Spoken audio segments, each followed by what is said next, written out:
All right. Well, why don't we start with some just a few minutes of meditation on the breath to uh, come into the present moment and kind of settle extraneous discursive thinking. Just kind of focus on the in breath and the out breath for a few minutes.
And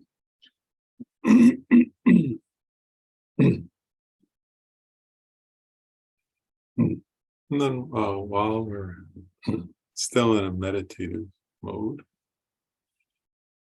let's just shift our focus away from the breath and give ourselves a few minutes to cultivate our motivation, grounded in great love and great compassion, and then based on those, cultivating bodhicitta. So let's take a few minutes just to cultivate bodhicitta motivation for class, but also for this day.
And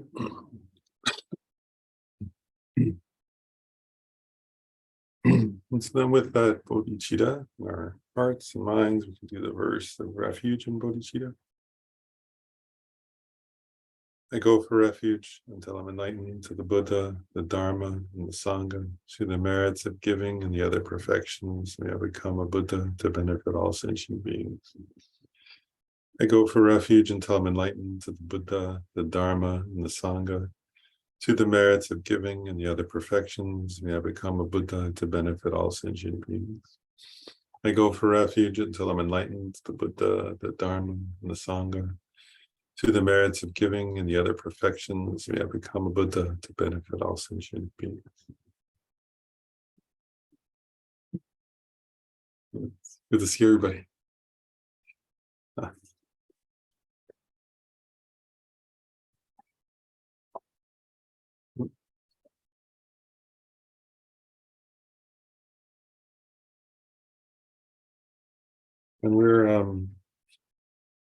And for those of the text, we're on page 55. So, and we've, so we're in a necklace for those of clear awareness, clearly revealing the modes of minds and mental factors, right? By Kachin Yeshi Gelton. And, we're in this section now on the root mental afflictions, right? And so of the 6, we've covered attachment and anger. So we have 4 more root mental afflictions. And then there are the secondary mental afflictions, 20 of those after that. And again, I've said this kind of thing before, but just to remind us that the purpose of studying these, right, is to, like, why are we studying the 6 root mental afflictions, is to identify them in our own experience, right? There is, because actually, these are the causes, according to Buddhist teachings, Buddhist psychology, Buddhist, according to the Buddha, right? The mental afflictions, actually, if you think of it in terms of the 4 noble truths, right? There's the truth of suffering and the truth of the cause of suffering, right? So the mental afflictions are the cause of suffering, right? And so, the Buddha said, right, the cause of suffering must be abandoned, right? But you can't abandon it if you can't identify it. If we can't identify it in our own experience, then it's not possible to abandon it. So the purpose of studying these is like to understand our own mind, actually, and identify these states so that then we can apply the antidotes to them. There are temporary antidotes, right, which we can talk about, and then there are the ultimate antidote to all of them is the wisdom realizing emptiness.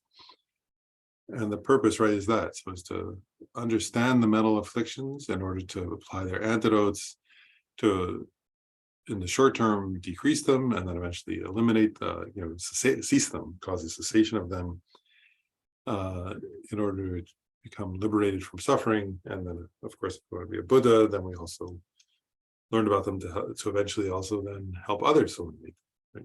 Which is the activity of a Buddha. The main activity of a Buddha has to be to help others eliminate the mental afflictions, right, so that they can be free from suffering. And so we're up to the 3rd of the mental afflictions, which is pride. Geshe Rabtin's, most of the translators translate this one as pride. Geshe Rabtin's text translates it as self-importance. So we'll start by reading. So regarding pride, the compendium of knowledge, right, the Abhidharma says, and each of them has, has started like this, right, quoting the Abhidharma with the question and the answer. So what is pride? Question, what is pride? Response, it is a puffing up of the mind in dependence upon the view of the transitory collection. It has the function of acting as support for disrespect and suffering. So let's go over that in detail to sort of understand. So the first thing here it says is, so it says a puffing up of the mind, right? So that's getting at this idea that Geshe Rabtin was getting at, with self-importance, or an exaggerate. Puffing up can also mean like exaggerating, right? Like, so, like if somebody, like, actually, it's kind of funny, sometimes animals do that, right? When they're like, I guess people do too in a way, but some of it's more obvious in animals, right? But you've seen, mostly seen men do this. think about it. But I'm sure women might. I don't know. If it's humans, I might. But anyway, it's where somebody like they puff themselves up to seem more big, or something, or more animals that are, if they're like being attacked, sometimes certain animals will look very big. So puffer fish, right? That would sort of go suddenly would get very big. But it was all hot air. Or actually, in that case, not hot. Fish wouldn't be hot air. It was just air. Yes, humans would be hot air. So it's this kind of exaggerating, right? So the puffing up means like we exaggerate. The mind exaggerates about the self in dependence upon the view of the transitory collection. And just to remind us, that view, right? The transitory collection, I think it's a beautiful phrase, right? That or a really interesting phrase, right? The transitory collection, right? Or the impermanent collection. That's our aggregates, right? So in other words, our aggregates are what's the word? A bunch, a collection, a heap, whatever, a bunch of stuff, right? That's transitory. And so the view of the transitory collection is when we look at that bunch of stuff, right? Our own body and mind, and we ascribe a self, right? And we ascribe a truly existent self, or sometimes you can say an independent self, or I guess they're depending on which level of view we're talking about, right? There's the self-sufficient, substantially existent self, and but depending on which school of tenets we're talking about, right? But the view would be the view of the transitory collection is ascribing so it's starting with a view where you I'll just say it this way, where you believe. I'll use the Madhyamaka phrase, right? So you believe in a truly existent self, right? That's the view of the transitory collection according to Madhyamaka, right? So projecting a truly existent self onto this bunch of stuff that's impermanent, right? Meaning transitory, momentary body and mind appearance. So based on that view that there is an inherently existent or truly existent self, the mind then puffs up, right? The mind then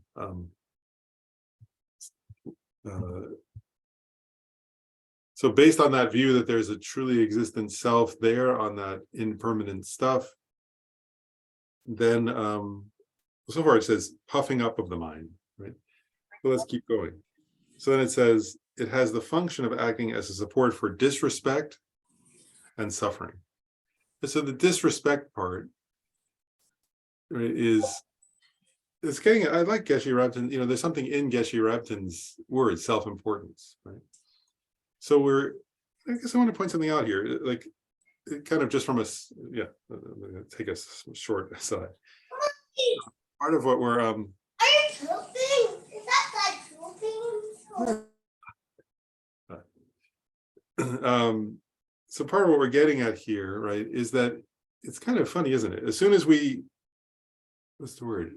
As soon as we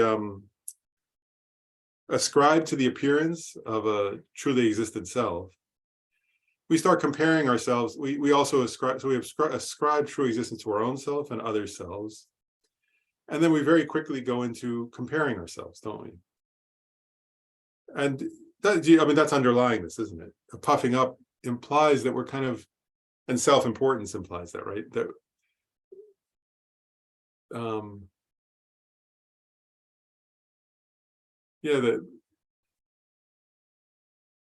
it's funny, isn't it? Like I was actually the other day, I was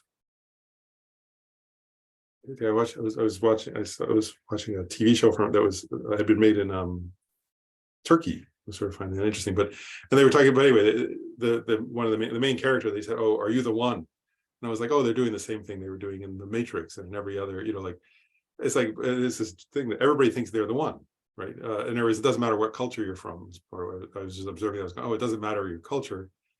We all think everybody's like we're the one in the sense of self-importance, right? That everybody's kind of, there's a sense of and we're going to get into different kinds of pride, but the idea here is that we compare ourselves to others, and that we compare what's my status, what's my level of importance, what's my level of accomplishment, what's my level of something, right? And we can do it in reference to any quality at all, right? So it's this, that's this mental affliction. So it says here, and it has a function of supporting disrespect, right? So as soon as we start to compare ourselves to others, we end up, I guess one thing I'll say is what's implying here in this sentence is we end up disrespecting others out of this, right? Treating others with disrespect. And then it says, and suffering, which means this causes rebirth, right? And so in other words, grasping at our transitory collection and then developing pride leads us to continue the suffering process of rebirth. And then the disrespect one, another commentary said, it leads to a haughtiness of mind and an irreverence of body to those with good qualities. And so this quality of pride can lead us to, be haughty or self-important. And it can also lead to, this word, acting disrespectfully with our speech or with our body, or results of it. Pride, is in reference to oneself. So it's the view of transitory collection. So it's always grounded in a sense of I, right, of myself, and then I'm comparing myself to others. And then, as it says here, to remind us, right, all pride arises depending upon the view of the transitory collection, which incorrectly ascribes an I and a mind to the 5 transitory aggregates. So then it says here, just as that has been said above, it is a mental factor that has the aspect of puffing up of the mind upon observing the basis for puffing up, one's own wealth, one's qualities, and so forth. And this is, I just want to pause there, right, to note, and we can observe this, right, that we can, what it's getting here is that it's funny, once we develop this view of the transitory collection, right, so an I and then a mind, right, and the mind, by the way, can be stuff, but it can also be qualities of the 5 aggregates, right. So when I say mind, it could be like my face, right, that's part of the qualities of the 5 aggregates, or it could be my hat, which is not part of my 5 aggregates, but I can ascribe minus to that. And what this is getting at, though, where it says wealth, qualities, and so forth, is it's actually weird, isn't it? Like people can, we can develop pride based on anything, right? Like there's no limit to what, so I mean, it could be wealth, as it says, right, or possessions, who has more, it could be who knows more, right? I mean, that's what knower battles, right? Oh, I know more, like that sort of arrogance of thinking we know something, right? That could be the basis of it, or it could be that you're smarter, or that you're better looking, or that you're right. But actually, it can become anything, right? I mean, it's like, I'm better at Legos than you. That's the basis of pride, right? Or something. I mean, it could be anything imaginable, right? You could say it, right? Like, that I have better hair could be the basis, right? Or something, or whatever. It doesn't matter, But once we have this view of the transitory collection, part of what this is getting at is it's actually weird if you pause. I just want to point that out. Like, it's actually very odd if you, on the one hand, we all have pride. It's that's why it's one of the 6 root delusions, right? The 6 root mental afflictions. And it's weird, isn't it? Like that we do this, that based on all kinds of strange things, we develop like this sense of comparing ourselves to others and self-importance, right? Anyway, we'll get into more about the types of pride, but I just want to point out where it says one's own wealth, quality, the qualities one can include anything at all. I'll just quote here. I want to quote Art's translation from Vasubandhu, because it gets into just a little different flavor, but the same idea. So about pride, it says its essential characteristic is instead of our text says puffing up, he calls it swelling up, just a different translation of the same term. So he says its essential characteristic is a swelling up of the mind after incorrectly ascribing the nature of I and mine to the 5 heaps. The mind forms notions such as I am this and this is mine. Then on the basis of various characteristics, the mind elevates that self and considers it superior to others. It's just, I just want to pause there. Isn't that, I mean, we all, if you don't think about it, it's just natural, right? I mean, that's why I give the example of Legos, right? Or whatever. I mean, from childhood on, we do this, right? Children do this, adults do it, we all do it. It's part of being a samsara sentient being. And it's just, if you think about it, it's weird, isn't it, though? Right? Like, whereas we have some temporary quality and that we're ascribing to ourselves, and then based on that, we start comparing ourselves to others in order. And why do we do bother, actually, right? Like, why bother saying, oh, I'm better at this, or I'm more whatever, more X than somebody else? It's kind of an odd trait, but we do it. So then it says, and just seeing, the reason why I'm saying that is just seeing that it's odd can help. That's why I'm pointing that out, by the way. That it's kind of, in a way, it's a silly thing to do, but actually it's weird, isn't it? Like, we do all kinds of, we get in arguments and fights about this. We can worry about, right? I mean, how many times have people like stayed up worrying, right? Oh no, I don't have enough, I don't look good enough, or I don't have enough wealth, or I don't have enough something, right? Like, you could spend years, people do spend years worrying about, right? Like, our status in relation to something, right? It's the suffering that comes from pride, is my point. Like, so it's actually horrible how much suffering comes from pride, right? And it can really be endless, like, yeah.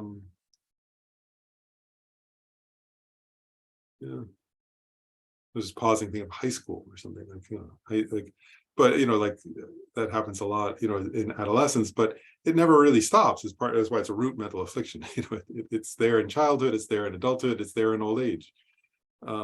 It's part of our life cycle. Ryan. I was just gonna say, like, I think when you mentioned that, like, well, it's so strong in adolescence, but it goes throughout our whole life. It seems to me so closely attached to insecurity about the I, insecurity and attachment to an I, right? Yep. And so, like, pride is, to me, it is an attempt to feel more secure about things you're insecure about, and to get external validation, maybe, in that sense. And it causes enormous suffering because you'll never get it.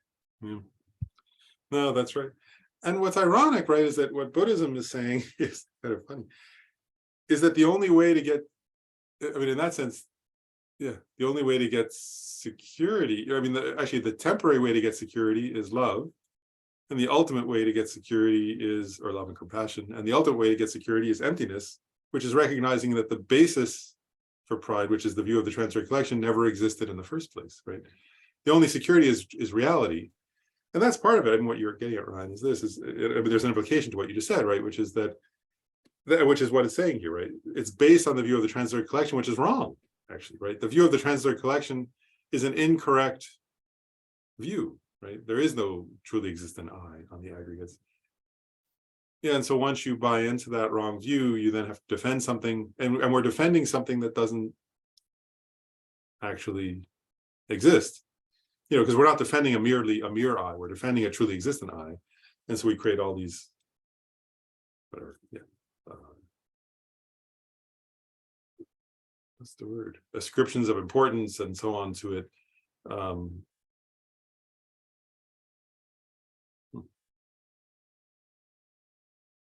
Yeah. I'll just share a very brief personal story. It just reminded me of it. So I remember sitting with my father in hospice when he was dying, and he had been a kind of, I loved my dad very much, but by any definition, he'd been a very prideful person, and he would get very angry if somebody challenged his self-image. Not so much at me, but I saw him get angry at many people, and fight, and he would get arguments and fist fights or whatever. But and then as he was dying, all kinds of things happened that are not so fun, but he was patient. And I said, it was the first time I had seen him be genuinely patient, because as he was dying, with anybody other than me, I guess. And I said to him, wow, how are you doing that? How are you being so patient? And he said, I don't remember how he phrased it now, but he basically just said, like, well, I don't have to worry about it anymore. It's like, I'm done. He had been defending his sense of I his whole life, and finally he was like, I can give that up now. And he stopped, he lost his pride, in the last few weeks of his life. It was the first time my sister was able to see that he really loved her. He let down his defenses, and then she was able to experience, he loved her all along, but I saw that, but she couldn't experience it until he let down his defenses. And yeah, she threw a party for him as he was dying. It was like he liked parties. So, but it was getting at this point, right? Like you have this I, and then you defend it with pride. Anyway, so and it's a waste of time, isn't it? But so then our author quotes Lama Tsongkhapa's great Lamrim, great exposition of the stages of the path. Says, pride is based on the view of the transitory collection and is a puffing up of the mind upon observing an external or internal phenomena that is high or low, good or bad. It involves an aspect of loftiness. And this, so, one point here is, right, it can be external or internal phenomena, right? So it could be like, I have more, I have better chairs than you, I have better hats than you, I have better whatever, or it could be something internal, I'm smarter, or whatever, funnier or whatever. Right, and it could be high or low, good or bad, right? Actually, it's funny, isn't it? Because sometimes people say that, like, I'm the, actually it could be bad, like people can have the pride of, it happens, doesn't it? Like, I'm a better thief than you. Or it could be even like, what do people say, or I'm tougher than you, meaning I'm more angry, right? Like you could have that pride, right? And this aspect of loftiness is just getting at this idea of higher, like it's a one way of getting, it's a metaphor, right? High and low, like who's up and who's down. So it involves this idea of trying to trying to puff ourselves up. There's one exception to that, which we'll get to, according to Nagarjuna, but we'll get to it next. So then there's this independence upon the view of the transitory collection, I'm turning to the next page, is specified because all pride is generated in dependence upon the innate conception which thinks I. And then it says pride is of 7 types. And actually, this is kind of interesting because the Abhidharma gives 7 types, and then the Nagarjuna gives 7 types, and they differ slightly. So we'll go through both lists and sort of look at the different, so you could say some of them are the same and some are different, but they give slightly different lists of the 7 types of pride. So the first one, and this is the first list here, comes from the Abhidharma, and the second list is going to come from Nagarjuna's Precious Garland, letter advice to a king. But so we'll go through the Abhidharma lists first. So it says the first is pride, the pride of pride. Pride is a puffing up of the mind, thinking oneself is superior to lower persons. So this one actually is kind of interesting. It's pride where the person you're comparing yourself to is, what's the word, conventionally worse than you and whatever you're comparing to. And you look at them and you feel, oh, I'm like, so you have more whatever than this person, more knowledge or more wealth or more power or more status in some way. And then you feel, oh, I'm so great, I have more than them, right?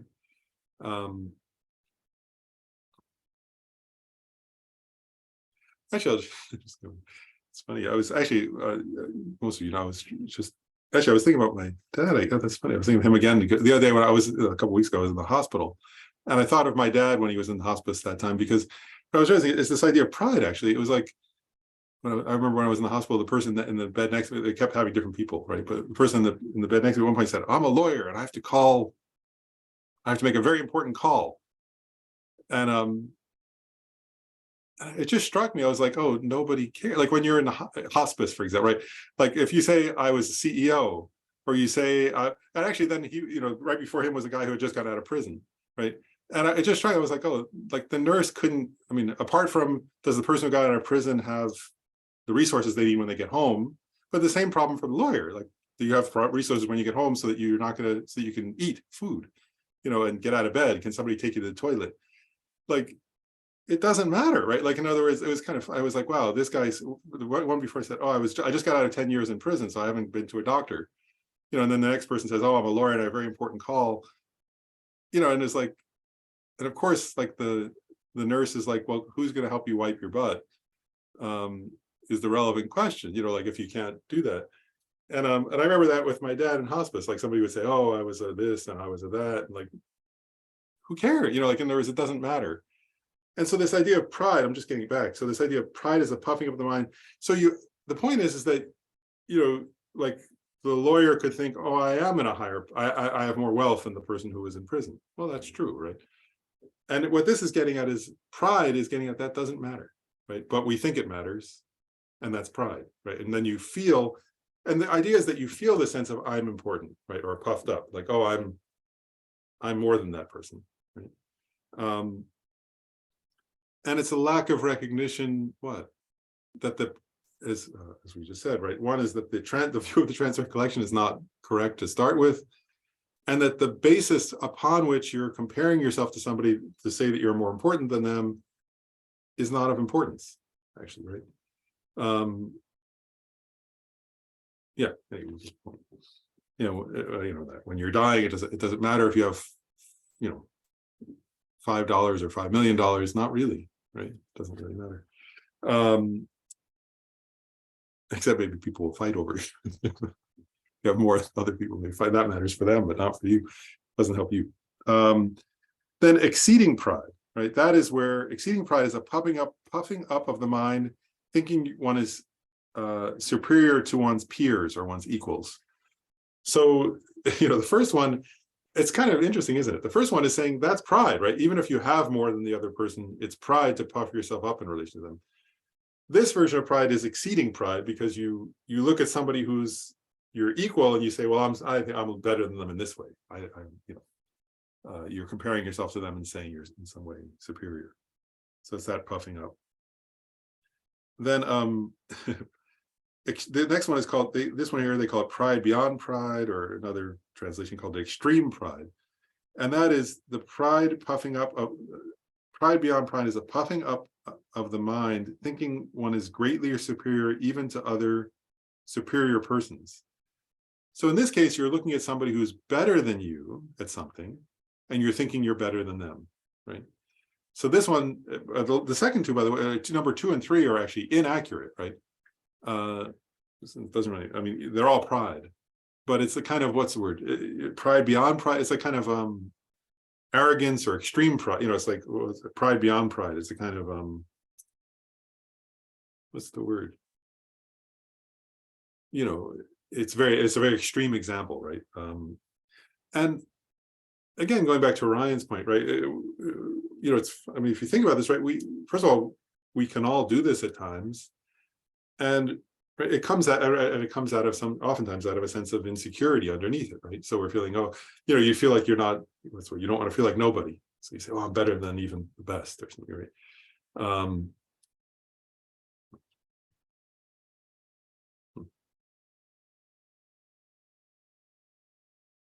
Anyway, yeah. Then number 4, which is here is called the pride thinking I, or another Geshe Rabden's translator called it egoistic pride. The pride thinking I is a puffing up of the mind, thinking I, within observing the appropriated aggregates. And here, I'll just read Geshe Rabden's explanation a little bit. It says, seeing the aggregates as perfect, or so kind of this can be looking at your aggregates and sort of really cherishing them, thinking they're wonderful, and then grasping at them as self-existent. And it's a kind of what's the word? It leads to a grasping at the aggregates, wanting to yes, Lisa, yes. It leads to also, this is where, you remember earlier it said one of the qualities of pride, one of the effects of pride is continued rebirth. So this one is also getting at this egoistic pride is kind of like cherishing or grasping at the aggregates, so that even when we die, we want to keep the aggregates, which is part of what keeps us in samsara, that we want to kind of, that we feel like it's really, what's the word?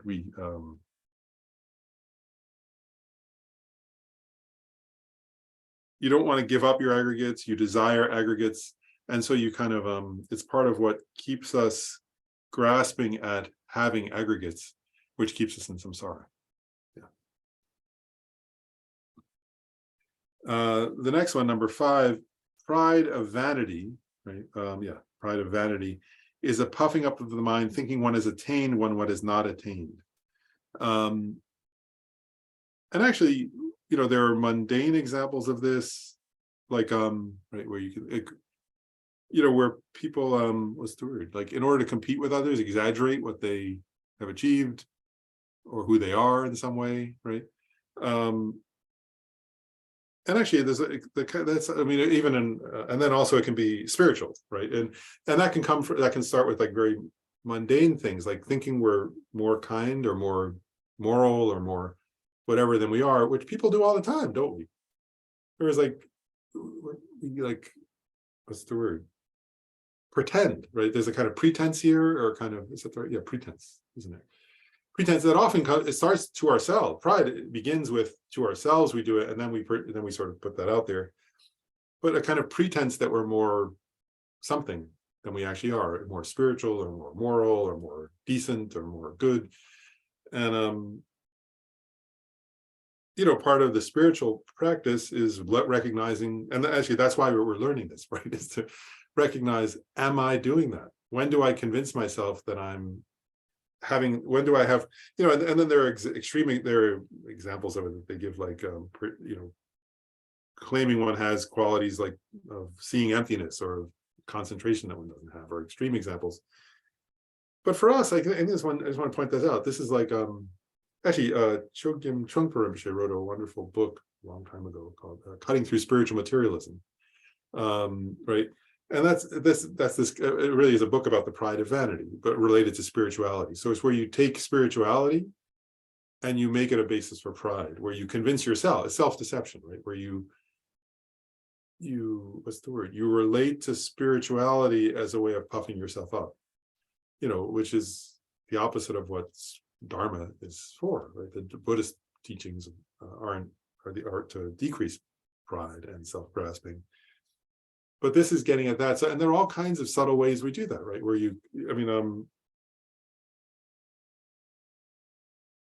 where we like either start, and you can catch yourself, right? Comparing yourself to other spiritual practitioners, right? And saying, oh, where do I stand in relation to them?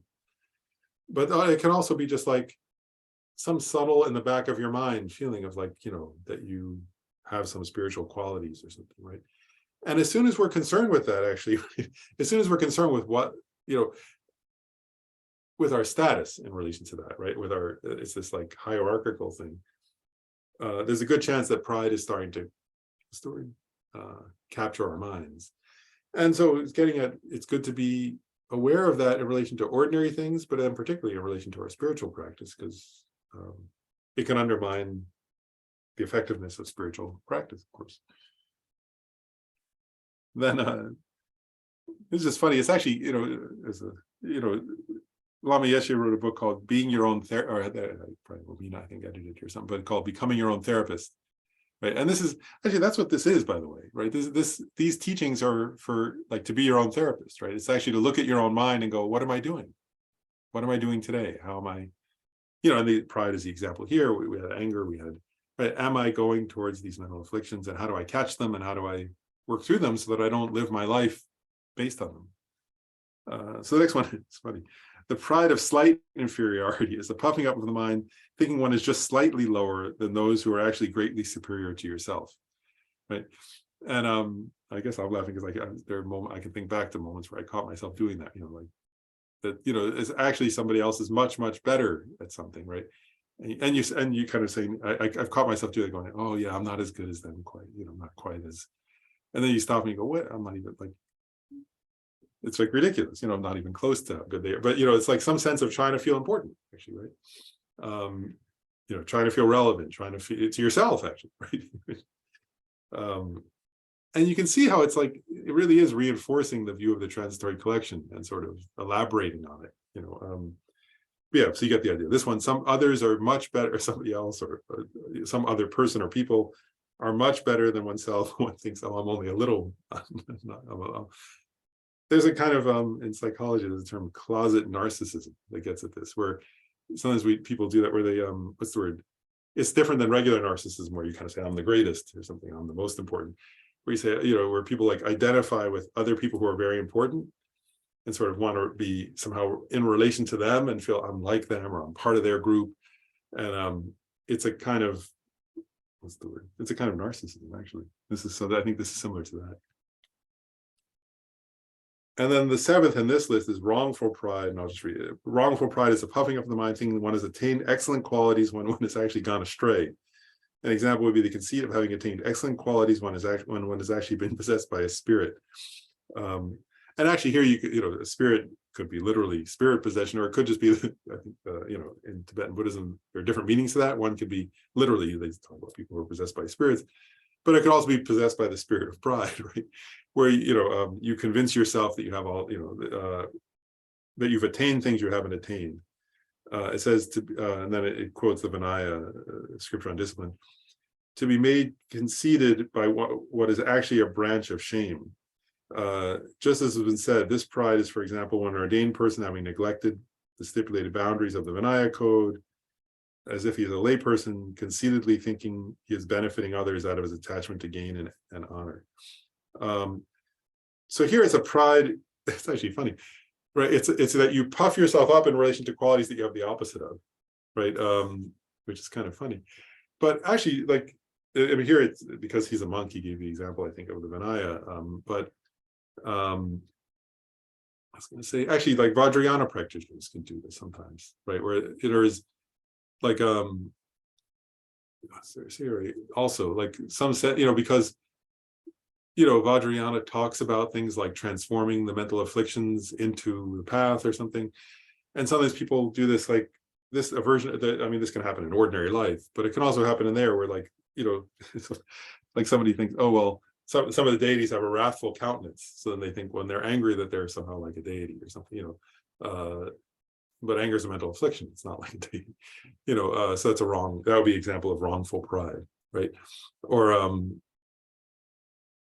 there are examples like, there are deities who are in union with consorts, right? And then people think then, therefore, I mean, actually that symbolizes a particular state, right, of bliss and emptiness, but your mind, instead of realizing bliss and emptiness, the person just has a lot of desire and then thinks, oh, I'm like this deity or something. Those would be examples of completely wrongful pride, right? Where, in other words, you're actually basing on the opposite of the thing you're claiming to have, you develop pride that you have some quality. So that would be that one in this list.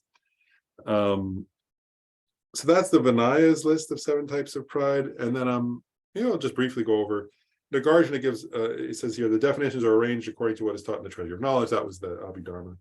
However, the Precious Garland by Nagarjuna explains them as follows. Pride is of 7 types, so I shall explain each of them. Regarding these being conceited, that one is lower than the lowly. So he's giving a more elaborated, actually, and this is very, I just want to point out, this is very Nagarjuna, right? Because Nagarjuna is getting at, Nagarjuna is a Majjhimaka, right? The founder of the Majjhimaka school. And so he gives more, actually, I think his list is actually, his 7 are more elaborated, right? So in his case, so if you think I'm lower than the low, he says that's pride. So it's different, right? In the other one, it's always puffing yourself up. I just want to point out, he's different. He's getting at a difference here, which is the previous one is a puffing up like you're higher than others. All the examples were that you're somehow above others in the Abhidharma. Nagarjuna is saying there are more kinds of pride than that, in a way. He's saying, there's a pride of thinking, so once you get this view of the transitory collection thing, there's a truly existent, inherently existent I. And actually, this could be self-pity, right? Like, yeah, so kind of like, we're going to get to low self-esteem comes later, but this one could be like that self-pity is a kind of pride, actually, right? Like, oh, I'm the worst, that I'm so terrible. That would be a kind of pride. Then equal with the equal. Well, that one we already got it, actually, right? So, but actually the other one was thinking I'm superior to the equal. Here, even if you think that it's like holding on to a sense of, well, I'm as good as them, right? And like this person is really good, but I'm just as good as them. That's a pride. If that makes sense. So he's elaborating a little more here. And then greater than or equal to the lowly is what came before. Lynn has a comment, a question.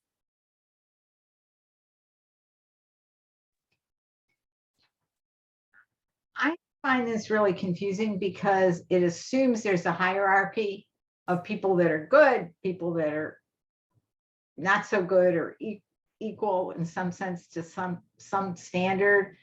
Yep. And I think if you really don't hang on to the I and it's empty, then you can't, at least for me, I don't have that. I lose that structure of there's someone better, there's someone not as good, or there's someone less good. And then I'm doing spiritual practice, it even gets worse because, you know, part of it is trying to find, for me, where I am on the path or how I'm doing, just, you know, to keep going. And if I have this structure like, oh, I'm here, but I'm not as good as this, but I'm better than this. It's just like placing oneself in some kind of hierarchy, for me, is sort of contrary to what I think we're doing here, to what I'm doing here. I think you're totally getting it. Actually, that's exactly right. Like, in other words, what this is getting at, and this is what I think Nagarjuna is getting at, what you're getting at, which is that I think the implication of what Nagarjuna is saying here is that, where he's saying is that as soon as you, Nagarjuna is kind of being more radical in a way than the Abhidharma. I think what Nagarjuna is saying is, as soon as you think there's a hierarchy, you're in pride, and that's a mental affliction. So he's actually saying, I think he's getting it in a way, something very similar to what you're saying, which is he's saying, once you grasp at a truly existent I, this inherently existent self, if you then start to think in a hierarchy, as soon as you think, oh, and it could be based on anything, right? So you think, oh, I'm, where do I stand in whatever it is, that as soon as you do that, pride is, that's a mental affliction, actually. So what he's getting at is that, I think he's getting at what you're getting at, which is that's the problem. In other words, that we do this kind of hierarchizing or something is part of the problem of samsara. And so you're right. In other words, that is the problem. And that what he's getting at is, and one of the kinds of equanimity is the equanimity understanding that all things are empty, right? And so, bodhisattvas who realize that, for example, will be free of pride, and they won't have this problem. And this is getting at, though, that, and what this teaching is getting at is how,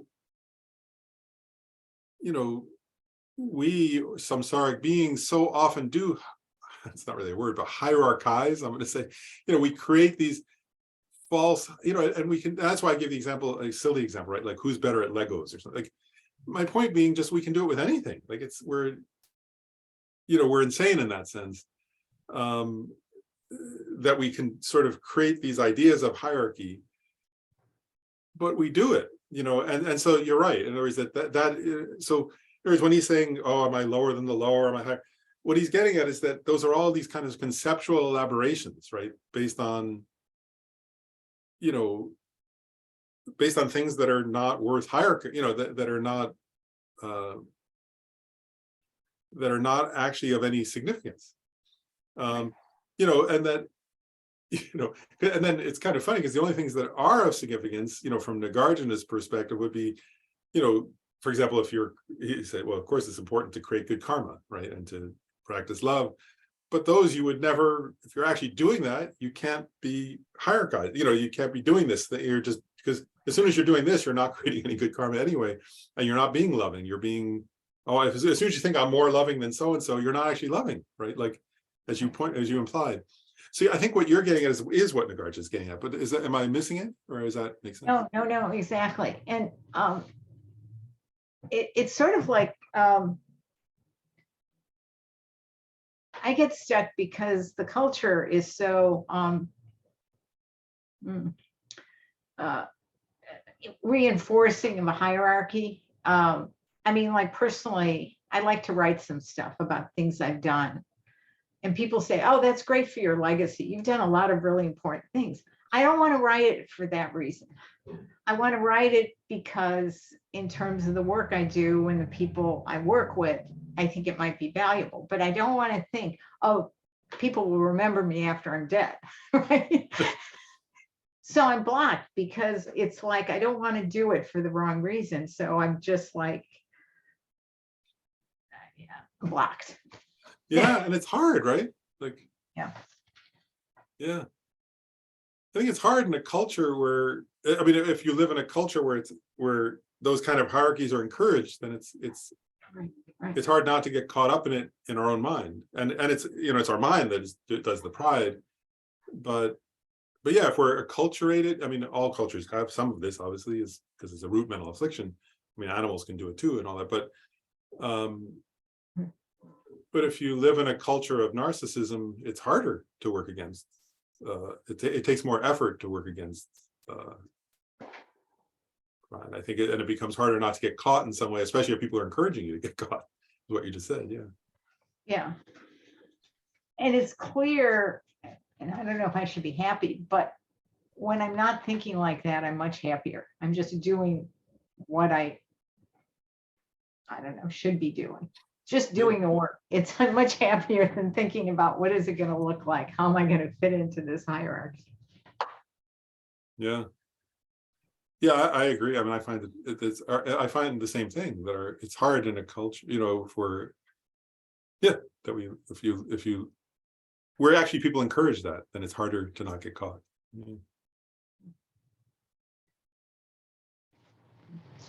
Sujata has.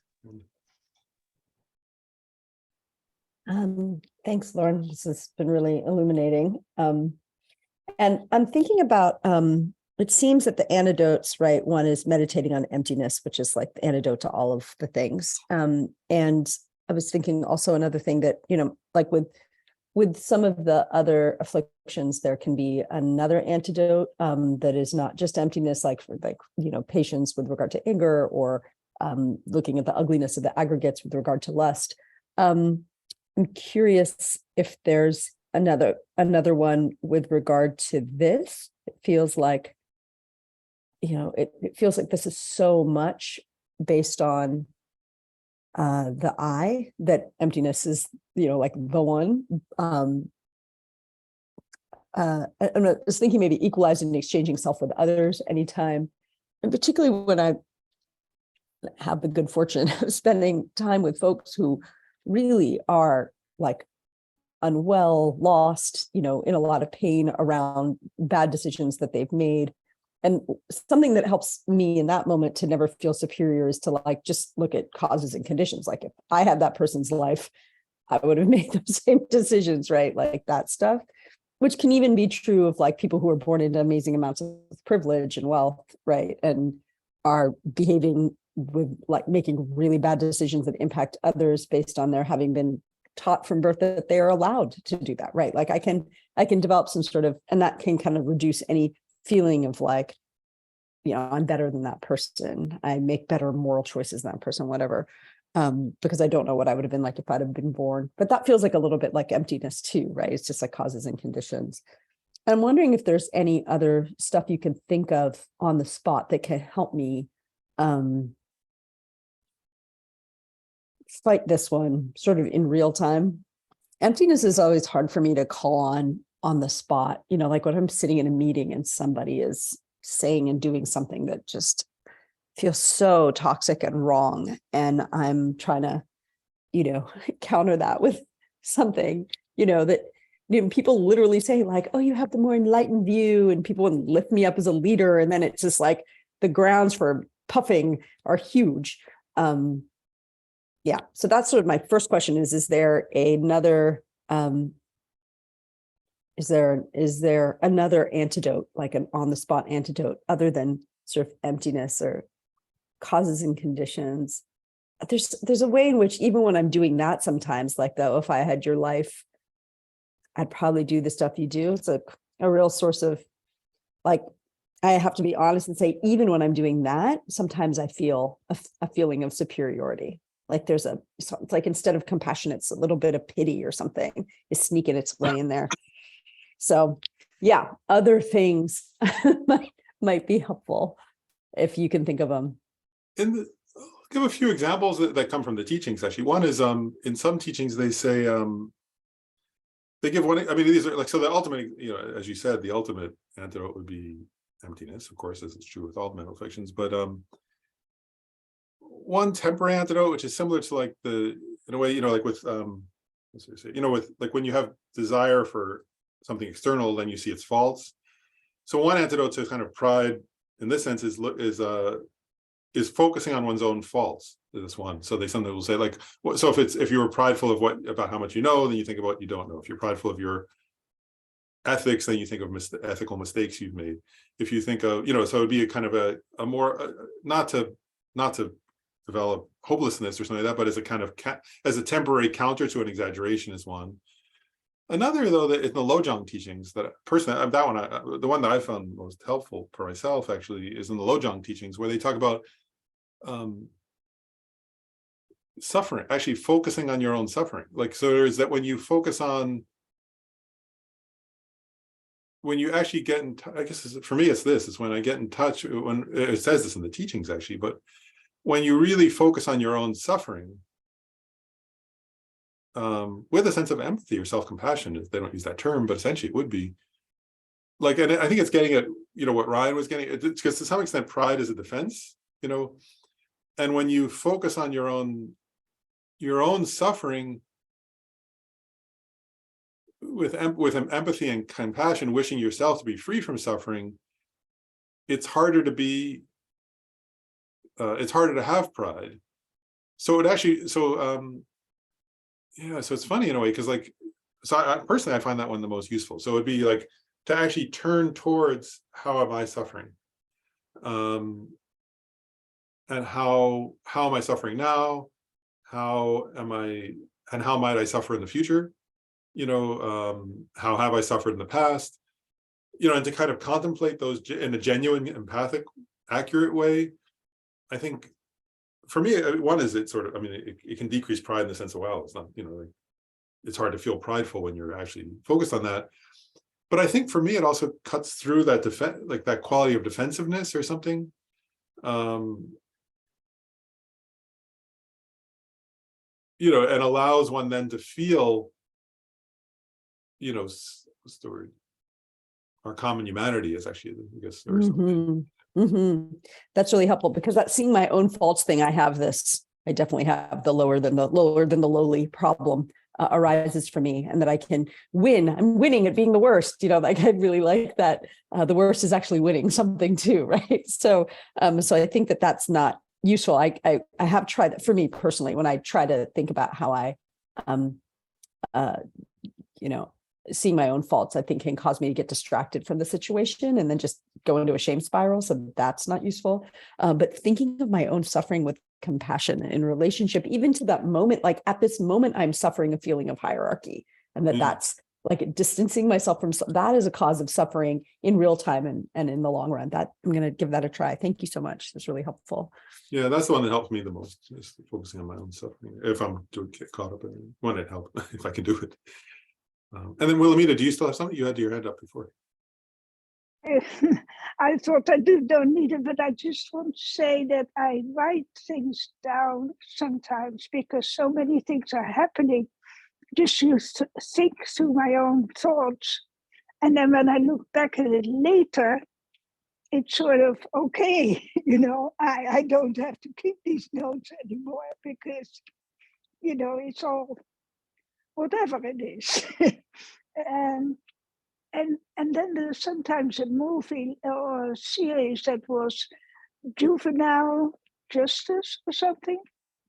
It's placed in South Korea, and it's two judges or three judges really, who go through all those motions of how they come to a judgment, how they end a trial. Either it's in 3 minutes, or they take longer, or they want to move on to something else and they get political.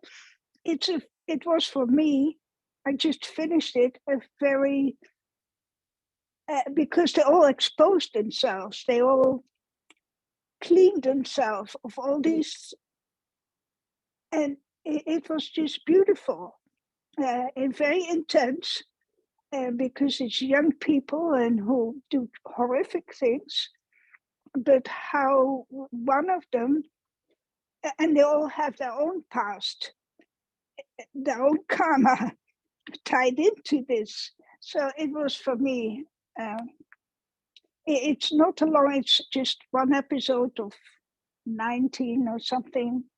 But it was very helpful for me to see how they all came clean because of the one person who kept on doing what she thought was the right thing to do, and who had suffered really the most herself of all three.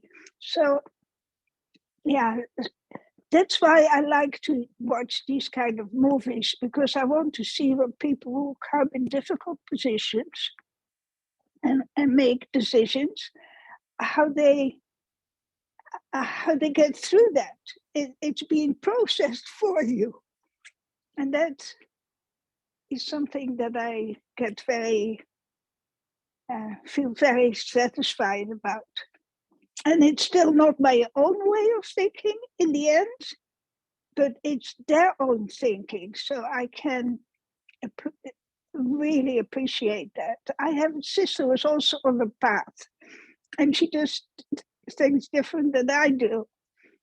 And then, you know, she wants to send me stuff, and then I have to say, you know, I'm fine. You know, I've got everything I need, and I'm happy that you are where you are, and that you are happy. And that's for me worth more than anything else, you know. And so I just wanted to share that. That's great. Yeah, yeah, it's beautiful. Thanks, Wendy. Yeah, okay.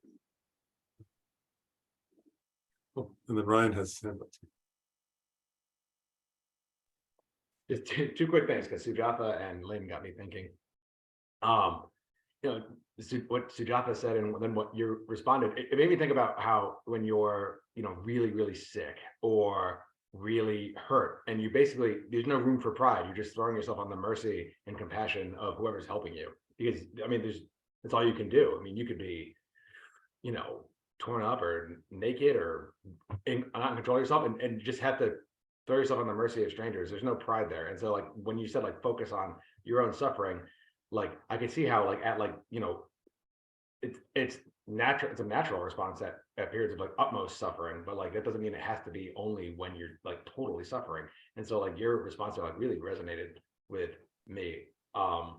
And then Lynn, you know, was talking about, like, the hierarchy, or the hierarchy, however you pronounce that. And it made me think about the Dalai Lama. His Holiness says, you know, he always describes himself as just a simple monk, not all that special, you know. But, like, from our side, like, you know, it would be quite the prideful imposition for me to be like, oh, I'm not the Dalai Lama, but I'm pretty close, you know. I would be thinking about hierarchy there, but he doesn't so much. I'm just a humble monk. So it's almost like from the prideful side, you focus on it, but from the less diluted side, like it becomes a lot less important.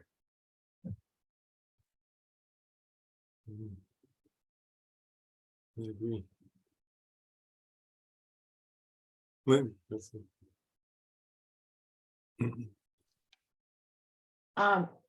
I had this funny experience. I guess was it this week? I guess it was this week. I'm losing track. There's these plays that are made into films from the National Theatre in London, and they just have spectacular actors. I mean, they're just wonderful. So I got tickets to go with a friend to see one, which was about a lawyer. I didn't really know what it was about. It turns out it was about rape. Okay. And I immediately got my hackles up. I deal with this with a lot of clients. I do not want to go and see a play that's going to skim the surface, right? And then they had a group of women talking about the film before, because it's very prevalent in England. And that just got me like, how am I going to sit through an hour and a half of this, right? And that was pride. It was like, I know how this goes. I know with all these people, I know what they feel and how to deal with it. And then it was a spectacular play. And it was just like, it was an incredible experience. But the pride almost stopped me from experiencing it. It was really interesting. It was like, oh my God, what did I get myself into? I don't want to hear an hour and a half of this. And then the performance was spectacular. The whole premise of the film the play was great. It was just really fantastic. But the pride almost stopped me from experiencing that.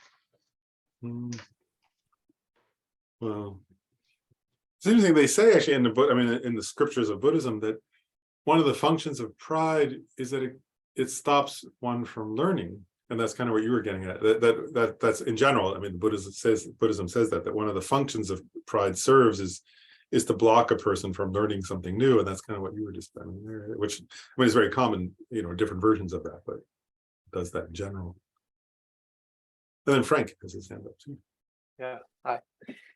Yeah, I was thinking of a scenario about pride, and for example, a building contractor. Like if I was a building contractor and I've been working for 30, 40 years, and there's some of other building contractors that I know, there's 2 or 3 that maybe are have been done shoddy work and have been irresponsible with their clients over the years, and there's somebody wants to hire one of us, and I kind of know that I could say I'm a better contractor than those guys. Historically, I've always provided good work, and I'm sure I'll provide it. So is that pride too? Because it seems to be sort of based on reality that I have done better work than these other guys all this time. But is that also a sense of pride? That's interesting. I guess the key point here, I guess one key point, I want to say 2 different things. Like I think is interesting your example, because one is I think your example gets at I don't know, one is I just think it's interesting to think about pride in the marketplace and how that plays out is an interesting question, I think, but then I think the important question to get at your example is pride as a quality of the mind, right? And so the key point here would be in terms of introspection is it's an interesting question, isn't it? Like the question for oneself, if I'm that person, right, would be, in the moment, because if the main focus on that person's heart was if you were feeling like it was, I guess I'll give an example, like if the honest feeling in the person's heart as they were, let's say, looking at that situation was looking at this potential client like they were your own sibling or something, let's say, and wanting them to have the best possible job done. And then you were to say that, then the person were saying to that person from their heart, I'd love to do this for you because I think I could really help you. That wouldn't be pride, right? And recognizing, wow, they might get cheated by somebody else, or they may get, have a lot of problems with somebody else. I really want them to have the best. So offering that, then that wouldn't be pride. Whereas if in the moment there was a sub, the actual feeling was oh, I'm so much better than those jerks who rip people off or who aren't very good or whatever, then that would be pride. And the behavior externally could be exactly the same, is my point. There was the words spoken by, if I imagine 2 different people, one feeling a kind of subtle hidden pride, a pride that they're hiding, and the other being genuine kindness, they might say the same words. So you can only know by introspection in your own mind, which is it? Does that make sense? Because either one's possible, right? You could really feel oh, I want to protect this person from having a bad experience. I know these other people have bad experiences, yeah, or you could really be feeling, and I can think of examples like that,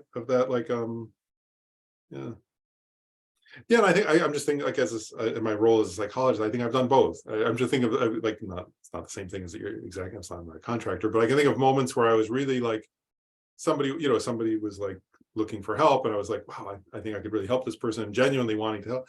But I could also think of moments where they were, I don't know, where there was some other therapist who I know isn't very good at something, or has done some unethical things, and there was a feeling of oh, but I'm so much better than them or something, and that's pride, so my point is I think it's possible to do both, and you have to be, so it's only through introspection that we can know which am I doing in any given moment. Thanks. It's helpful. And then Damsha has. Yeah, how do you distinguish between the pride of lowliness and low self-esteem? That's going to come later in Nagarjuna's list. I actually think one of Nagarjuna's list is low self-esteem. So hopefully we'll get there. Okay. But I Okay, think the because I 7 just thought with the self-pity, it was a little bit confusing. That might be low self-esteem too, but okay, we'll wait then. Yeah, I think Nagarjuna, one thing I like about Nagarjuna's list is that he includes one that I call low self-esteem, actually. And I think it's great that he includes that because I guess in our culture, I think that's good because. Yeah, So me too, because most people you get complain of the low self-esteem. But sure, I'll wait. That's what one of the things, yeah, I really do like that about Nagarjuna's list, though, is that he includes one that I think by any definition is low self-esteem. And then Sujata. Okay. Just really briefly, I'm thinking about a video of His Holiness where there's a bunch of school students who come up to him and they ask him about competitiveness. And they're like, we're so competitive and it's really bad. And His Holiness says, it's great, be competitive. And I've been thinking that, it's good to measure yourself against others. It helps you become better. And I've always struggled with that, right? Like, I get what he's saying, but I think it just got clarified for me with regard to, like, in relative reality, sometimes someone is the better contractor and you don't want somebody to get ripped off. Or sometimes, I am offering the better model of restorative justice or whatever than somebody else, right? And I don't want people to unnecessarily put children in cages and whatever. And I'm going to compete to get that contract or whatever, but it's just a matter of motivation and to not be sitting in those meetings with the other people like feeling snarky and snide, but really it just feels like just checking motivation over and over again. Am I doing this for the benefit of others, or am I doing this to get the fancy award or whatever, right? Is sort of be seen as the best. So that was just really helpful point of clarification. And that competition, I just had to bring that video of His Holiness back to mind, that competition isn't necessarily a bad thing if you're competing for the right reasons or to enjoy the camaraderie of helping people get better in a group of students or whatever. That just came to mind. Yeah. Yeah, it's really interesting. I don't want to go too far astray, but I'll just say quickly, like, because I've often struggled with this myself, like, to be honest, because of my own history on these questions. Like, it's not always easy to differentiate. And a number of Tibetan lamas have helped me a lot just to think it through, because, like, I'm like, what? Like, just an example, like I've never known a man as humble as Gyume Khyentse Rinpoche personally. But he's just the most humble person I've ever known. And yet, he'll sit down on a throne and teach the most difficult text ever written on emptiness, or something, like, with confidence. And I was like, oh, there's a difference between confidence and pride. They're not the same thing. And I was like, I mean, I knew that intellectually, but I still struggle with that sometimes. Like, what's the difference experientially? And that they're not at all the same, so, like, I was like, wow, he has no pride, but if somebody really asks from their heart, he'll explain, Chandra Kirti's Majjhimaka Avatara and Tsongkhapa's commentary to it with no hesitation, no false humility. And I'm like, wow, okay, they're not the same thing, it's so there's a kind of confidence that's different than confidence and pride are not the same thing. At one point that I sometimes get them confused myself,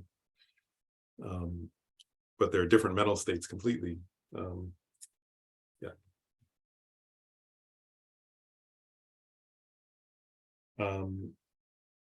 I'll continue on with Nagarjuna's list. Yeah. During these being conceded that one is lower than that we did that. Then the next it's called the pride of selfhood. Then being conceded that one is equal to those who by some quality are superior to ourselves is exceeding pride. That's the same as before. Being conceded that one is superior to the superior, right? So he's making the same point, that's a kind of, he's calling it being conceded. Thinking one is higher than the very high is the pride beyond pride. Like the sores on an abscess is exceedingly virulent, right? I like him. He's quite funny in a way, isn't he? Like, that you already have an abscess and then you have a sore on the abscess, right? To think he's getting it, and he's getting really there at narcissism, right? He's saying it's fun. It's kind of, sometimes I think it's funny because, we sometimes say we live in our culture is quite narcissistic. Many people have written books about that topic. And from Nagarjuna's perspective, that would be like a sore on an abscess, the culture of a sore on an abscess, very painful. Then he says, conceiving through obscuration and I in the 5 empty aggregates is which are called appropriate. The appropriated is explained as the pride of thinking I. So that was the egoistic pride from earlier, or the pride of thinking I. So it's the same basic idea, right? The five empty aggregates, right? They're empty of an I, of a truly existent I. They're the appropriated, right? So they're merely what's appropriated through the force of karma. But conceiving a truly existent I to be there is egoistic pride that leads to rebirth, right? Then thinking one has not yet attained fruits, thinking one has attained fruits not yet attained is the pride of vanity. That's the same as earlier, so to say more.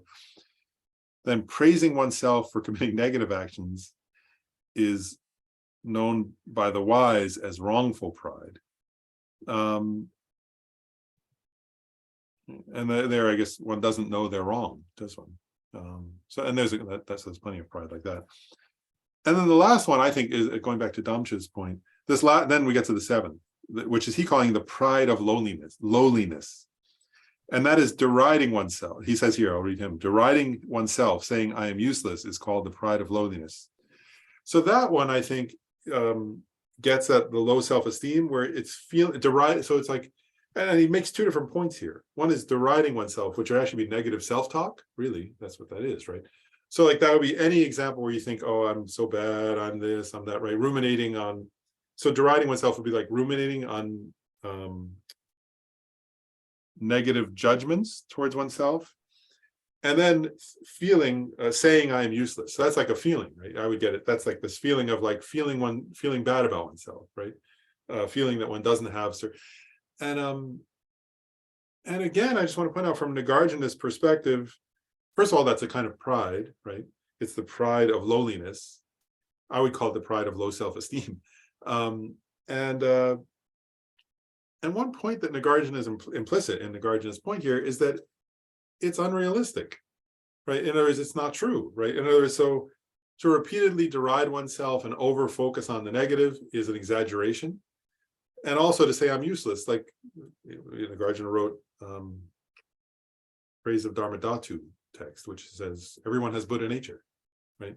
So in other words, from Nagarjuna's perspective, you have Buddha nature. You're a future Buddha.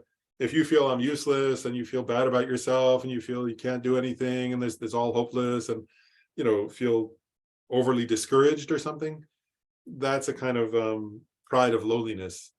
That's overly, what's the word? That's reifying, right? You could say that. It's reifying a negative self-image that's useless, actually. It's not helpful. It's unrealistic and unhelpful, right? It's not true, and it's also not helpful to you. And it's so based on this view, and actually I would say that it's based on the view that there is a truly existent I in the five transitory aggregates, right? If you were then to reify some kind of negative self-image about that by thinking repeatedly, which is the deriding yourself, and then the feeling you're useless, that would be, I think that is low self-esteem. And what he's getting at is that's a kind of pride. And I want to go back to earlier for a second, just to make a point. That pride has the function, right, of stopping you from doing things, actually, right, from living a meaningful life. It has the function of stopping you from helping others. It has the function of stopping you from practicing the path.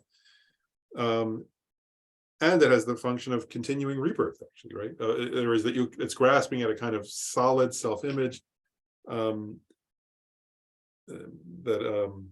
that will continue rebirth. It also, though, let's see, say right. I just want to go back. He doesn't say this, but I'll say this is my own opinion just for a second. It also does, it's like the pride, in this sense, it's similar to the pride of thinking I'm lower than the lowly, but this one's slightly different, right? This one's deriding yourself and holding on to a kind of negative self-image. I think it serves as, going back to what Ryan said earlier, I think it also serves the same function in a way as I've spent a lot of time around thinking about this topic because of being a therapist. It also serves a kind of defensive. This is my own opinion. It also serves as a defensive function, right? Whereas if you hold on to that, to the extent that one holds on to that self-image, one can then avoid the real challenges in life, avoid engaging, avoid helping, avoid taking on, the new path, it's a kind of, and also you don't risk, because you're afraid to feel you failed, right? So you can think, oh, I'm the worst, and you don't have to take the risk of trying. It serves a similar function to arrogance, is my point. In the sense of distancing you, it distances you from others, and it distances you from being lovingly engaged with others, actually. So I think it's similar in those other ways also to, and that, whereas like my example earlier of Khenso Rinpoche, right, who confidently will engage, right? Compassion is willing to take a risk, right, to go help. Whereas this deriding yourself and saying you're useless is actually a kind of an avoidance in a way of, you are engaging, you can't help it. Actually, the funny thing is we do engage. We don't have a choice. It's our nature because we're interdependent. So it's kind of funny in a way, right? We try to avoid, and in avoiding, we engage in an avoidant way, actually, is the problem, which is another kind of suffering, right? Compassionate engagement is very different, because actually it's funny. We say, I'm going to avoid, but actually avoidance is an engagement. It's just an avoidant version of engagement that causes more suffering. But anyway, I think these 2 points that Nagarjuna says, deriding oneself, which is negative self-talk, and then saying, which I think it gets at feeling useless, feeling bad about yourself, feeling hopeless, feeling, that's this pride of lowliness, which I call low self-esteem. But Damcha, does that get at what you were getting at or asking about? Or do you have more you want to say, anything you want to say about that? No, I just thought that in a way, it's just the flip side of like a narcissist. There's still excessive preoccupation with a self that doesn't exist. Granted, it's on the false. I agree. Yeah. But I also really prefer Nagarjuna's approach because he includes this. Me too. Yeah. I do too, yeah. And I think also that's part of why I like Geshe Rabtin's translator's use of self-importance. I mean, most people use pride, and that's fine. But pride does kind of imply what the Abhidharma implies, which is kind of I'm higher. Whereas self-importance is kind of interesting, isn't it? Because low self-esteem is a kind of self-importance. yeah. So it's a good, I like that play with using that term is interesting because there's a kind of over self-focus in a way. Yeah. So you get it. Thank you. Sure. Yeah, I really like Nagarjuna's list too. So it's helpful, I think. And then, this is what I was saying earlier. So then about in the example that Lynn had given. So it says, pride has the function of obscuring any new attainment of the Dharma of scriptures and realization.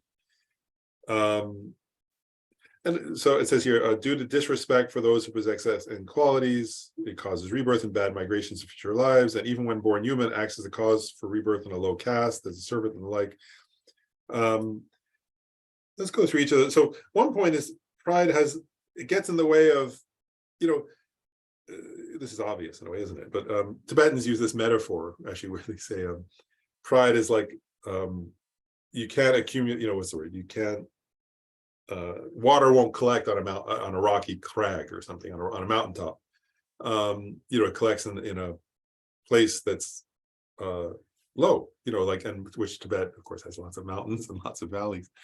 So it's a metaphor. So what they're getting at is that the water of good quality is a metaphor. They'll say the water of good qualities won't collect on the rocky mountain crags. It'll collect in the valley. And they're saying, so pride stops us from gaining new good qualities. And part of this, actually it's true. In the extreme example, if we're prideful, we don't listen, right? And we don't listen to others. And if we do listen, we don't take it in, and we think we know better, and we think we, whatever. We don't apply it to ourselves because we think we're sort of defending ourselves. So we don't actually take it in and apply teaching. So that's why pride has the function, right, of stopping us from new attainment of, and there are the two, right, Dharma of scripture and Dharma of realization, right? Scripture is learning, right, and realization is actually realizing. pride gets in the way of increasing both of those. And we disrespect those who are better than us, so we don't listen to them, and so on.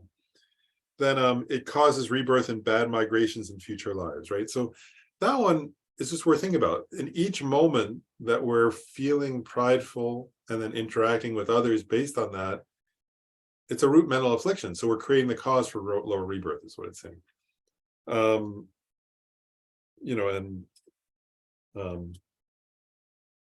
is definite. So that's another function of pride, is that it it's creating a cause, because and again, even if you're acting, I'll just make a point, like I just want to say, I just want to go off on a short tangent here, very short, I'll keep it brief, but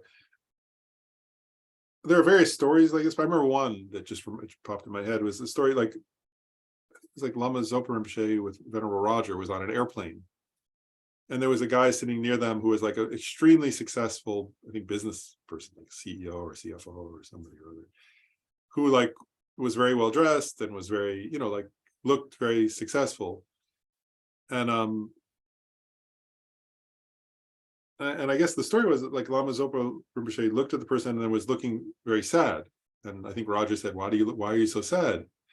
And he said, oh, if you could see that person's future rebirth, it's just so sad. Like something like that. And the point I'm getting at is that, like, and then I'll say, the point I was getting, the reason why I thought of that story is, like, I think it was a moment of the karma of pride, right? That the person was sort of prideful, and Lama Zopa Rinpoche saw that and was sad, thinking of, like I would be sad if I saw somebody like about to get hit by a truck or something, I don't know, you couldn't stop them or something, you couldn't protect them. It was like disturbing to see suffering coming at somebody. And my point in saying that is, like, we were all saying this, right? That our culture, the world culture to some extent, media promotes pride, but it leads to misery. Like there was Lama Zopa Rinpoche's comment was getting at that. And I'll share one more point. Like, it's a similar story, but slightly different. Somebody said to, once I was there, I think it was Rebbe Rinpoche, and somebody said to, who was Lama Zopa's teacher and my teacher, a wonderful teacher, he's passed away, but he's Toku now. He just turned 17, I think, yesterday. But somebody said to him, oh, they were practicing Dharma, and they said, when I practice Dharma, everybody who I knew, like, they were American persons, they said, when I'm practicing Dharma, everybody thinks I'm a weirdo. I'm really weird. And Rebbe Rinpoche very sweetly kind of looked with compassion and said, well, if somebody's worldly, they'll think we're weird. And if we're practicing Dharma, then we think worldly people are weird. So it's okay. That's really good. And part of the point I'm getting at is, like, it's like the culture of Dharma is the opposite of the culture of the world. Really, and it really is. And in this way in particular with pride, like, I remember, I'm going off on little stories here, but I remember when I was when I edited that book, what's it called? Easy Path by Khensa Rinpoche. Like, I was like, oh, please, Rinpoche, tell me something about your biography, because the publisher wants to put in something about you. And he said, no, it's not about my biography, it's about the Easy Path, Pat Lamrim, and he and I kept bugging him. And then, like, he finally said, I said, well, if I just talk about your education, he said, like, we can talk about Dharma, that's okay. But he didn't want to talk about, and then I said, like, various lamas had praised him as, like, his realizations and his inner qualities. And I said, like, do you mind if I just include things people have told me? And he was like, Khensa Rinpoche is a very gentle person, but he was not very gentle that way. He wasn't mean, but he was like, no. He was like, he knows, like, he was like, don't ask again. It was like, he was like, no, and don't ask me that question again. And it just struck me in that moment that's like like, when people are, like, in the world, like, they want to be promoted, right? Promote, like, what's it called? I was once somebody invited me to a meeting, and they were talking with another there was like a couple of Buddhist teachers there, and they were talking about branding, you know, like how do you create a brand? And that it was in the context of Buddhism, and I was like, you know, try asking Khenzo Rinpoche that, you know, like he would, you know, I mean, the only time I've known Khenzo Rinpoche for a long time, and the only time I ever saw him get mad was when somebody like praised him too high. They didn't actually, what they said was true, but they praised him too highly. That was the only time I ever saw him get what looked like mad, because he's like, don't ever do that. Don't talk about me that way. If you want, you know, talk about yourself how you want, but don't talk about me. And that, you know, like, and he said, like, don't be pushing, he went like that, don't do this. Don't be pushing me up. Like, stop that. You know, like, and my point is just like, that's the culture, that like, it's a different culture. You know, the culture of Dharma practice is a different culture. And I guess I'm just saying it to like, maybe I'm talking to myself. I keep trying to give myself permission to live that culture, because I'm not very good at it. So, but I'm trying to remind myself that it's okay to live that the culture of Khenzo Rinpoche, the culture of Rinpa Rinpoche, you know, who, yeah, no, I don't know, I'm going off on it. Is it okay if I go off on a little bit of a tangent? Because I'm going to get something Ryan said. Actually, I'll just going off on this a little bit. Like, that the other thing that, because I'm, you know, I think I've told people this before, but I was always like, Rinpa Rinpoche had been tortured, you know, in Chinese prison in Tibet, and it said his mind knew pure joy when he was being tortured. And I always wondered, how did he do that? And then when he came to, and then before he died, he came to DC for a year, this area, and he asked me to help him when he had cancer. So I took him to all like the chemotherapy. So actually, I kept thinking of him because he was at the hospital. I went to the hospital recently that he was at, so I was thinking of him a lot. And I was like, oh, he answered my question, you know, because I watched him get chemotherapy, and like I saw how he did it. He was joyful as he got chemotherapy, which is not a joyful experience, of course, as people know. But I guess my point is like, he had nothing to defend.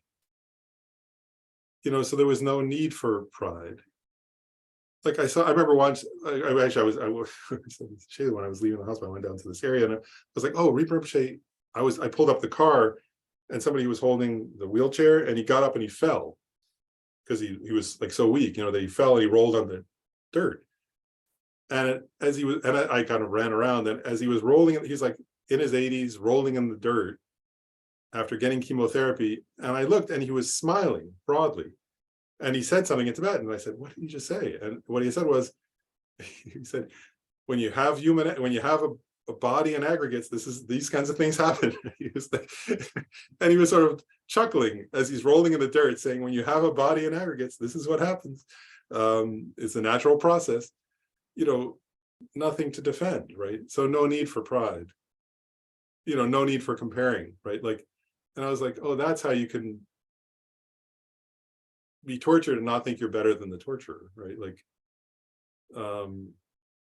you know, so anyway, you know, I'd like to live that culture. I'm not good at it, but that's the culture. You know, it's a culture free of pride.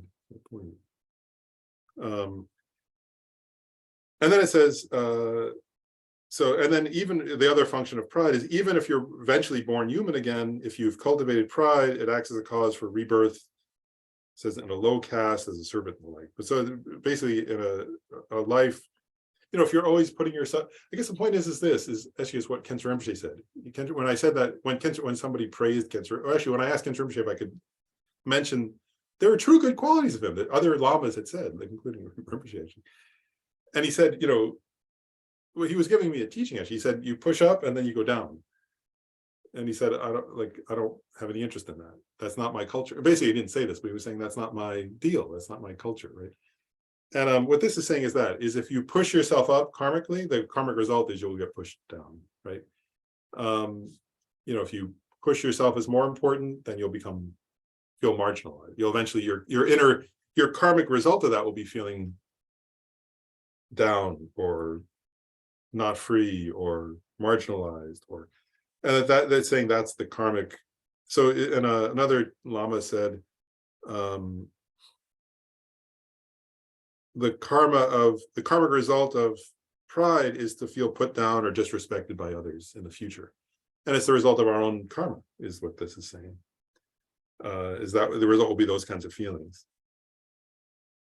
And actually, I'll just make this, I'm kind of making these little side comments, say, oh, it's okay. But one point I'll make is like, they're saying that happens over lifetimes. But actually, one point I'll make is having, one of the things I've liked in my career is working with people who are narcissistic. And one thing I'll say is that, like, nobody suffers as much from feeling, what's the word? Maybe it's the wrong word.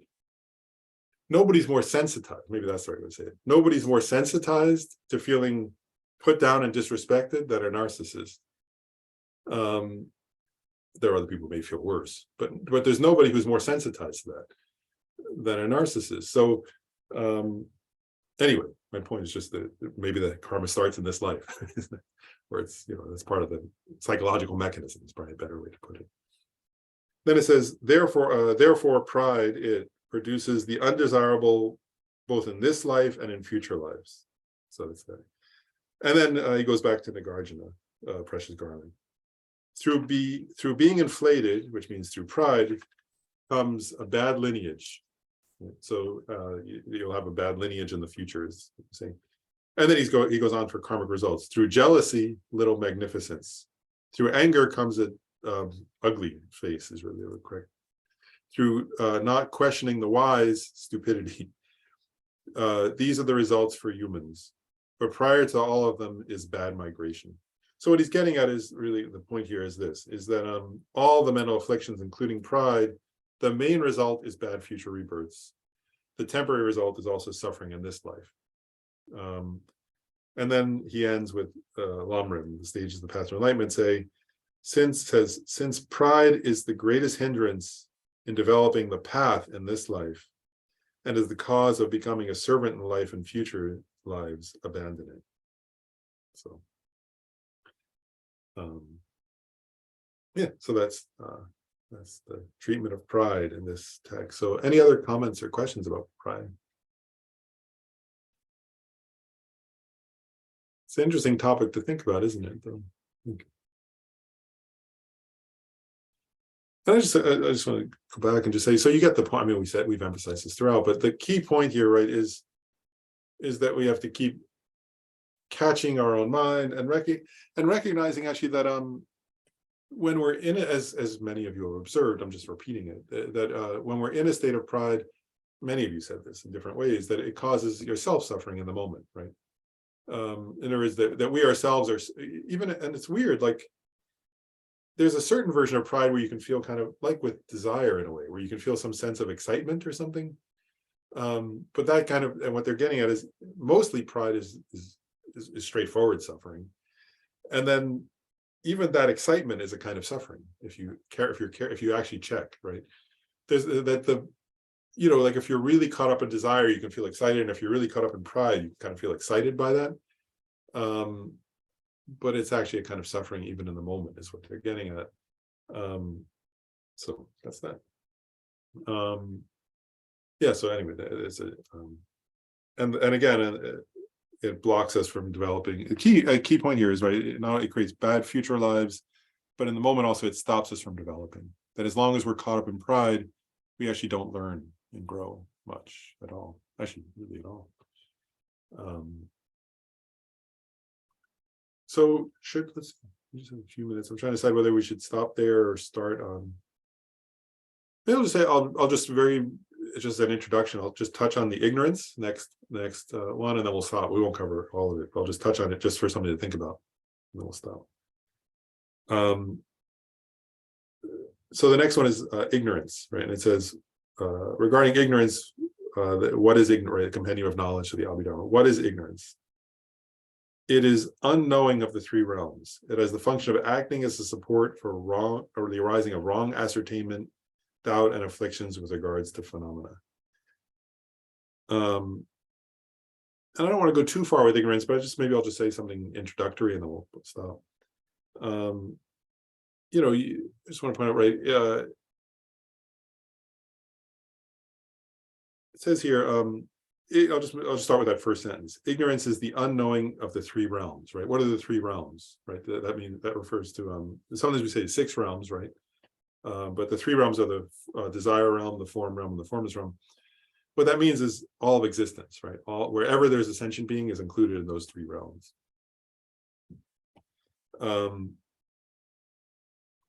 So it's the ignorance is the unknowing, right, of the nature of things, conventional nature and ultimate nature of things in all of existence.